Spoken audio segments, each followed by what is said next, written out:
Well, I think the thing was it was a war of attrition, and the longer it went on, the more people were not paying. I mean, you had people who by intention weren't paying, people who couldn't pay, and then other people joining the ranks of the non-payers because they're thinking, well, why am I paying when everybody else ain't paying? And that was what it was, and it got to that point after the third year, where they said, well, this is untenable. You know, the amount of non-payments going up and up and up. Councils were struggling with the finances. So central government was having to back them out, and as I say, it was that war of attrition. There was no one certain point where we said we knew we'd won. I think most of us were surprised as we were when they announced that they were going to withdraw it, because there was nothing on the horizon to say that was going to happen. It just happened. The Leicester Rights Centre and Bradford Rights Centre produced things like this, which is how to cope with the poll tax. So we had lawyers, people from both sides, you know, just people on the streets, people in the offices and people elsewhere, basically clogging the courts up and preventing them from moving ahead. Once it got through the courts, we had the bailiff busting squads, where we had people prepared to, at short notice, to turn up at an house to stop bailiffs getting into people's houses. We leafleted with explicit instructions to people how to stop bailiffs getting into the houses and all and stuff like that. So that it was many layered, as well as keeping everybody involved, or as much as you could, as well as doing other political stuff at the same time. It was just 3 years of mayhem, really. Sometimes I was worried about it. I remember doing one bailiff bust in Braunston. She used to say to some of them blokes in Braunston, mate, you know what I mean? I shit myself, and then I'm like, bailiff, you know, and we were worried, but the bailiff would go and get hurt. We actually say, you need to leave now for your own safety. I'm not advocating violence, and Martin will tell you, but, you know, we did make sure that they knew they were not going to get into the property. We made it uncollectible. The people made it uncollectible. It didn't matter whether they had the police, it didn't matter whether they had the bailiffs, it didn't matter whether they had courts. When people get together, we can beat them. 100%. One of the interesting points you mentioned about the police as well. The police played an amazing role. I mean, we'd just come on the back of Wapping, the miners' strike and various other things where they've been beating the shit out of us all around the country, and all of a sudden these police were on our side, and they're telling people, they're saying, oh, speak to that bloke over there, he'll represent you in court. Oh, the coppers telling people was good, ask for Mackenzie's friend, the magistrates asking him to clear the courts, and they weren't enthusiastic. No. They didn't jump up because it affected them. Yeah, in fact, they had to work in those communities, and you know. Yeah, exactly. We had hundreds and hundreds of people turn up. And I can't remember the police ever turning up at a bailiff thing.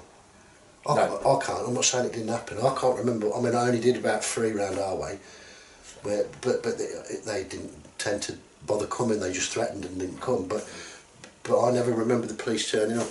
Honest don't. A particular firm of bailiffs based in Leicester, who, I forget where they were going to do the job, but they were using bully boy tactics. They were saying to women, "Oh well, we could put force entry, which you can't, you know, because it was a civil offence, not a criminal offence." And we decided to let them have a taste of their own medicine. So we got one of our members was a student, and she phoned up and said, "I'm doing a thesis on bailiffs or something." Couldn't come and see because their office was like Fort Knox, you know what I mean, that many bolts on it. And me and a bloke called Andy from Braunston, we went upstairs. It was like it was on the middle tier, this office, this bailiff office.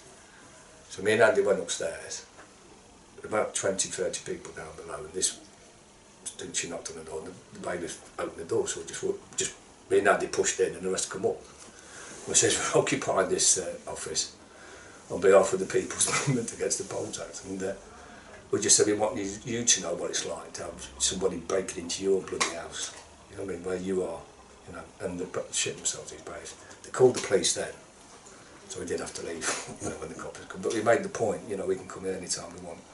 And I think we had to do that. But at that time, there was a People's March Against the Poll Tax coming down from Scotland, and it attracted various people on the way who joined in. And they were coming to Leicester, because we'd put them all up, you know, we'd host. And they decided to join us on this occupation of the office. So we went to went to the council, and we told all the stuff in there, and we walked in, we said, we're occupying this office, because he was also going to jail an old age pensioner, who was the first jailing. And this guy had been prisoner of war, it's a good bloke, good working class man, but he flatly refused to pay, so his pensioner was going to be jailed for Northampton. And we went in, we occupied the office, and they all left. Well, there was only about 20 of us, right? And we weren't, exactly revolutionary force, but they closed all the entire building down.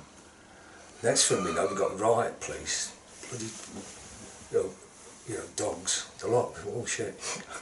But we wouldn't move. And this Lord Treasurer said, oh, I'm not moving, I'm staying here. So fair enough, mate. So we barricaded him in.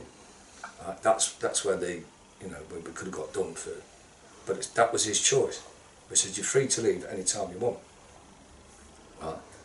And he got a bit nervous after a while, and he eventually did leave. So one time we all got nicked. We got took down the cop shop. And we used to have a telephone tree.